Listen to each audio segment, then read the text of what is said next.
सिंह संबोधित कर रहे हैं, सुनाएंगे। यह आने वाली पीढ़ियों को यह संदेश देने वाला क्षण है कि भारत अपने सपनों को हकीकत में बदलने की ताकत रखता है। हमारे इसी भरोसे ने हमें ऑपरेशन सिंदूर में भी ताकत दी, जहां ब्रह्मोस ने खुद को सिर्फ एक सिस्टम नहीं बल्कि देश की सुरक्षा का सबसे बड़ा प्रैक्टिकल प्रूफ साबित किया है। और ऑपरेशन सिंदूर ने यह सिद्ध कर दिया है कि अब जीत हमारे लिए कोई छोटी मोटी इंसिडेंट नहीं है, बल्कि जीत हमारी एक आदत बन चुकी है। अब हमें इस आदत को न सिर्फ बनाए रखना है, बल्कि इसे और मजबूत करते रहना का संकल्प लेना होगा।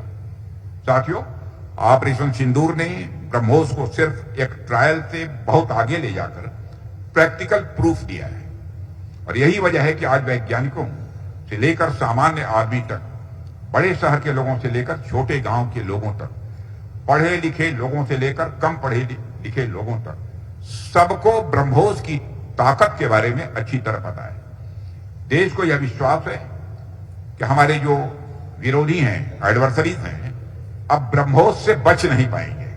यह देश को पूरा भरोसा है। पाकिस्तान की जहां तक बात है, तो अब उसकी एक एक इंच जमीन हमारी ब्रह्मोस की पहुंच में है। और ऑपरेशन सिंदूर में जो हुआ वह तो सिर्फ ट्रेलर था मेरे साथियों। ऑपरेशन सिंदूर में जो हुआ वह तो केवल एक ट्रेलर था, पर उस ट्रेलर ने ही पाकिस्तान को यह एहसास दिला दिया कि अगर भारत पाकिस्तान को जन्म दे सकता है तो समय आने पर वह, अब आगे मुझे बोलने की कोई जरूरत नहीं है, आप सब खुद समझदार हैं। कहने का अर्थ यह है साथियों कि ऑपरेशन सिंदूर में ब्रह्मोस का जो प्रैक्टिकल डिमॉन्स्ट्रेशन हुआ है, उसने देशवासियों और पूरी दुनिया में ब्रह्मोस के लिए एक कॉन्फिडेंस, एक आत्मविश्वास पैदा किया है। इसलिए इस कॉन्फिडेंस को बनाए रखना अब आपकी जिम्मेदारी है। और देश और दुनिया की यह जो उम्मीद है, यह हमारे लिए एक बहुत बड़ा अवसर भी है। आप सभी इंजीनियर्स, टेक्नीशियंस और वर्कर्स के ऊपर बड़ी रिस्पांसिबिलिटी है कि इस भरोसे पर आप खरा उतरें। साथियों, आज मैं यहां केवल डिफेंस सेक्टर की बात नहीं करना चाहता, मैं उस बड़े परिवर्तन की भी बात यहां आप सबसे करना चाहता हूं जो उत्तर प्रदेश में हो रहा है। हम सभी जानते हैं कि कभी उत्तर प्रदेश की पहचान गुंडा राज और बिगड़े हुए लॉ एंड ऑर्डर से की जाती थी। लोग डर में जीते थे, इन्वेस्टर्स यहां आने से कतराते थे। लेकिन आज का उत्तर प्रदेश हमारे माननीय मुख्यमंत्री श्री योगी आदित्यनाथ जी के नेतृत्व में, मैं विश्वास के साथ कह सकता हूं, बदल चुका है। अब यह परिवर्तन किसी और की वजह से नहीं है, बल्कि हम सबके जनप्रिय मुख्यमंत्री योगी आदित्यनाथ जी के मजबूत नेतृत्व का ही यह परिणाम है। यह कहने में भी संकोच नहीं है। योगी जी, आपने जिस तरह से प्रदेश के लॉ एंड ऑर्डर को संभाला है, वह अपने आप में एक मिसाल है। यह ब्रह्मोस केवल हमारी सेनाओं की शक्ति का ही प्रतीक नहीं है साथियों, बल्कि यह एक मैसेज भी है कि उत्तर प्रदेश अब किसी भी चैलेंज को हैंडल करने के लिए पूरी तरह से तैयार है। चाहे वह आंतरिक सुरक्षा का प्रश्न हो या बाह्य सुरक्षा का, इंटरनल सिक्योरिटी का या एक्सटर्नल सिक्योरिटी का, उत्तर प्रदेश अब सभी जिम्मेदारियों को लेने के लिए तैयार है। मैं इस अवसर पर योगी जी को बहुत धन्यवाद देना चाहता हूं। जिस तरह से आपने इस फैसिलिटी को स्थापित करने में अपना दिली सहयोग पर दिया है, उसकी जितनी भी सराहना की जाए वह कम है। मुझे किसी बात की कोई चिंता नहीं रही है कि फला चीज की कमी रहेगी इसके यहां स्थापित होने में। साथियों, यदि मैं इस फैसिलिटी की बात करूं तो आप देख पा रहे होंगे कि करीब 200 एकड़ में यह फैसिलिटी खड़ी की गई है और इसका टोटल कास्ट लगभग 380 करोड़ रुपए है और पीक टाइम पर सैकड़ों लोगों को इसमें रोजगार मिलेगा। यह प्रोजेक्ट सिर्फ एक डिफेंस फैसिलिटी नहीं है, बल्कि रोजगार और विकास का एक नया द्वार भी है। यदि आउटपुट की बात करें तो हर साल करीब 100 मिसाइल सिस्टम्स यहां से बनकर निकलेंगे। यहां से मिसाइल आर्मी को भी मिलेगा, नेवी को भी मिलेगा, एयरफोर्स को भी मिलेगा। यानी प्रोडक्शन तीनों सर्विसेज के लिए होगा और साथ ही साथ फ्यूचर डेवलपमेंट को भी यह कैटर करेगा। और मुझे लगता है कि यह सिर्फ शुरुआत है और जिस तरह से उत्तर प्रदेश में इन्वेस्टमेंट आ रहा है और जिस तरह से योगी जी के नेतृत्व में प्रदेश प्रगति के राह पर बढ़ रहा है, उसे देखते हुए मैं कह सकता हूं कि उत्तर प्रदेश में डेवलपमेंट और डिफेंस दोनों के नए युग का प्रतीक बनने जा रहा है यह हमारा उत्तर प्रदेश। साथियों, उत्तर प्रदेश में ऐसी फैसिलिटी का निर्माण तो महत्वपूर्ण है ही, इसमें कहीं दो मत नहीं है, लेकिन इस तरह की फैसिलिटीज के साथ साथ छोटी छोटी एलाइड इंडस्ट्रीज को भी विकसित करना भी उतना ही आवश्यक है। आप सब साइंटिस्ट और इंजीनियर्स यहां बैठे हैं और आप तो जानते ही हैं कि किसी भी बड़े वेपन सिस्टम के पीछे हजारों छोटे मोटे कंपोनेंट्स, स्पेयर पार्ट्स और टेक्नोलॉजी काम करती हैं। जैसे जैसे टेक्नोलॉजिकल डेवलपमेंट होता है, सप्लाई चेन भी लंबी और डाइवर्सिफाइड होती जाती है और ये सप्लाई चेन कई बार दूसरे देशों से भी जुड़ी होती है। और आजकल हमें सप्लायर कंट्रीज द्वारा स्पेयर पार्ट्स के वेपनाइजेशन की खबरें भी देखने को मिल रही हैं। यानी अब स्पेयर पार्ट्स के सप्लाई चेन को बाधित करने को भी हथियार के रूप में इस्तेमाल किया जा रहा है। साथियों, इसे आप ऐसे समझिए कि कोई भी बड़ी इंडस्ट्री जो होती है उसका एक बैकवर्ड लिंकेज होता है। यानी कि कोई इंडस्ट्री जो फाइनल सामान बनाती है, उस सामान में लगने वाले अलग अलग मटेरियल अलग अलग जगहों से आते हैं। अब आप मान लीजिए कि आप कोई सामान बना रहे हैं और उस सामान का एक जरूरी पार्ट आप कहीं और से इंपोर्ट करते हैं। अब अगर उस आदमी या कंपनी या देश ने ऐन मौके पर वो पार्ट देने से मना कर दिया, तब तो आपका सामान किसी भी सूरत में बन ही नहीं पाएगा। और यह जो स्पेयर पार्ट्स का वेपनाइजेशन है, ऐसी चीजें भी हमें आज की दुनिया में देखने को मिल रही हैं कि इन चीजों को अवॉइड करने का सिर्फ एक ही तरीका है कि हम अपने छोटे उद्योगों को इतना मजबूत कर लें कि हमें किसी स्पेयर पार्ट के लिए भारत से बाहर जाने की जरूरत ही न पड़े। चाहे वो एडवांस सीकर्स हों या फिर रैमजेट इंजिन हों, हमें छोटी बड़ी हर तरीके की टेक्नोलॉजी को भारत में ही डेवलप करना होगा ताकि हमारी सप्लाई चेन भी भारत में बनी रहे।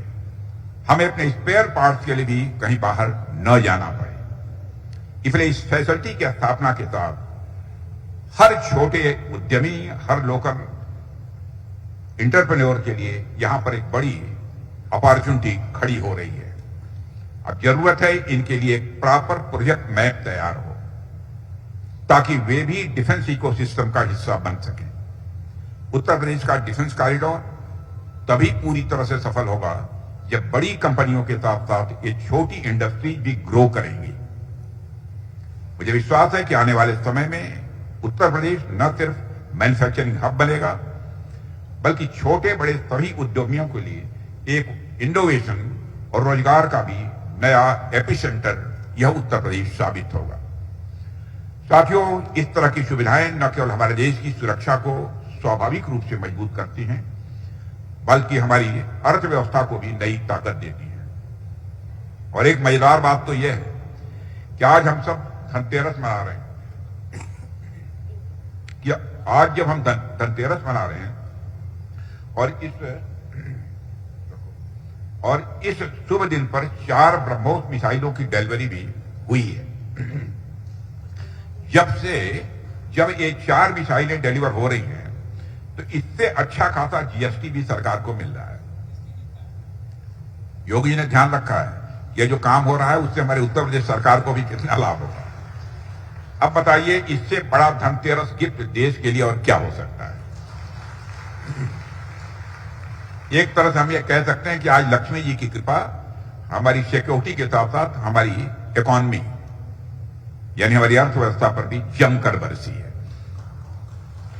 और इसका सीधा मतलब यह है कि हर एक मिसाइल सिर्फ हमारी रक्षा नहीं करती बल्कि हमारी अर्थव्यवस्था को भी वह ताकत देती है। आप इसे सरल शब्दों में ऐसे समझिए कि सिर्फ एक मिसाइल के प्रोडक्शन से मिलने वाले टैक्स से सरकार कई स्कूल बना सकती है, कई हॉस्पिटल खड़ी कर सकती है और ऐसी योजनाएं भी सरकार चला सकती है जो सीधे आम आदमी की जिंदगी को बेहतर बनाए। यानी ब्रह्मोस सिर्फ हथियार नहीं है, यह हमारे बच्चों के लिए शिक्षा, हमारे परिवारों के लिए हेल्थ केयर और पूरे समाज के लिए एक अवसर का रास्ता भी खोलता है। मुझे पूरा यकीन है कि आने वाले समय में यह सिनर्जी और मजबूत होगी और ब्रह्मोस जैसी परियोजनाएं न सिर्फ हमें दुश्मन पर बढ़त दिलाएंगी बल्कि हर भारतीय नागरिक के जीवन में नई रोशनी भी लेकर आएंगी, ऐसा मेरा विश्वास है। साथियों, आज का अवसर उस बड़ी यात्रा की झलक है जो भारत ने बीते वर्षों में तय किया है और आने वाले कल में तय करने वाला है। आज भारत उस मुकाम पर खड़ा है जहां हम सिर्फ अपनी सुरक्षा को मजबूत नहीं कर रहे हैं बल्कि सारी दुनिया को यह भी हम दिखा रहे हैं कि भारत डिफेंस और टेक्नोलॉजी दोनों ही क्षेत्रों में एक क्रेडिबल पार्टनर, एक विश्वसनीय भागीदार है। हमारे साइंटिस्ट और इंजीनियर्स और हमारे नौजवान मिलकर इस देश की ताकत को नई ऊंचाइयों पर ले जा रहे हैं। साथियों, डिफेंस इंडस्ट्री से निकलने वाला हर इनोवेशन, हर इन्वेस्टमेंट हमारे देश की अर्थव्यवस्था और हमारे समाज दोनों को मजबूत करता है। ब्रह्मोस जैसी उपलब्धियां साथियों हमें यह विश्वास दिलाती हैं कि मेड इन इंडिया अब सिर्फ एक नारा नहीं है बल्कि एक ग्लोबल ब्रांड बन चुका है और यह ब्रांड अब पूरी दुनिया में सम्मान पा रहा है। और आप सबको पता ही होगा कि फिलीपींस के साथ हमने ब्रह्मोस एक्सपोर्ट करने का कॉन्ट्रैक्ट साइन किया है। चाहे फिलीपींस को ब्रह्मोस का एक्सपोर्ट हो या आने वाले समय में दूसरे देशों के साथ सहयोग हो, अब भारत अब से सिर्फ टेकर की नहीं बल्कि गिवर की भूमिका निभा रहा है।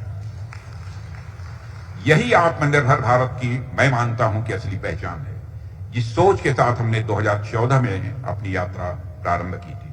साथियों, हमारे प्रधानमंत्री जी ने हमें 2047 तक के भारत का विजन दिया है और एक ऐसे भारत का जो पूरी तरह से विकसित हो, आत्मनिर्भर हो और दुनिया का नेतृत्व करने के लिए वह तैयार हो, ऐसे भारत का निर्माण करने का संकल्प हम लोगों के सामने रखा है। उस विजन तक पहुंचने में डिफेंस सेक्टर की भूमिका निश्चित रूप से बहुत ही निर्णायक होगी और मुझे पूरा विश्वास है कि हमारी डिफेंस इंडस्ट्री उस भूमिका को उसी उत्साह के साथ निभाएंगी। साथियों, एक और मैं आपको जानकारी देना चाहता हूं कि आज जो हमने लखनऊ इकाई में निर्मित ब्रह्मोस मिसाइलों को हरी झंडी दिखाया है, मेरे साथियों, मुझे आपको बताते हुए गर्व हो रहा है कि कई देश भारत के साथ तकनीकी सहयोग में रुचि रखते हैं और ब्रह्मोस टीम ने गत 1 महीने के भीतर 2 देशों के साथ, ध्यान से सुनिएगा, ब्रह्मोस टीम ने गत 1 महीने के भीतर 2 देशों के साथ लगभग 4000 करोड़ रुपए के अनुबंधों पर हस्ताक्षर किए। आने वाले वर्षों में हम कई देशों के विशेषज्ञों को लखनऊ आते हुए अपनी आंखों से देखेंगे, जो लखनऊ को ज्ञान का केंद्र और डिफेंस टेक्नोलॉजी में अग्रणी बनाएगा। उत्तर प्रदेश के माननीय मुख्यमंत्री जी के सहयोग से लखनऊ एक ऐसा स्थान बनने जा रहा है जहां ज्ञान का पोषण होगा, जिसमें रोजगार और समृद्धि बढ़ेगी। अब से कुछ वर्षों में हम लखनऊ को रक्षा उत्पादन केंद्र के रूप में विश्व मानचित्र पर चलते हुए देखेंगे, हमको ऐसा लगता है। साथियों, ब्रह्मोस की लखनऊ इकाई का टर्नओवर, ध्यान से इसे भी सुनिएगा, ब्रह्मोस की लखनऊ